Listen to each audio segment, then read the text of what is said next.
బ్యాంకులు ఏటీఎంల నుంచి కరెన్సీ విత్డ్రాపై ఆంక్షలు ఎత్తివేయాలని వరంగల్లో రాష్ట్ర కాంగ్రెస్ డిమాండ్ చేసింది. కేంద్ర ప్రభుత్వం తీసుకున్న నోట్ల రద్దు నిర్ణయం సామాన్య ప్రజల్ని తీవ్రంగా ఇబ్బంది పెడుతోందని మండిపడింది. మోడీ ఏమాత్రం ఆలోచించకుండా తుగ్లక్ నిర్ణయాలు తీసుకుంటున్నారని విమర్శించారు PCC chief Uttam Kumar Reddy.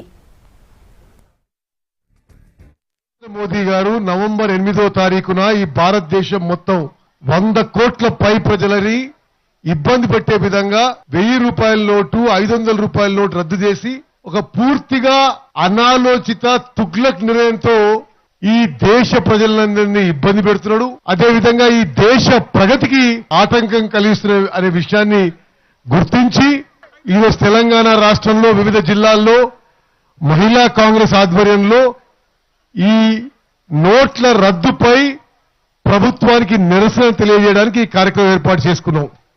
Congress party నుంచి కొన్ని ఈ కేంద్ర రాష్ట్ర ప్రభుత్వానికి డిమాండ్లు పెడుతున్నాం. ఈ నోట్ల రద్దు విషయంపై మన పైసలు మనం బ్యాంకులో విత్డ్రా చేసుకోవడానికి ఎటువంటి ఆంక్షలు పెట్టొద్దు.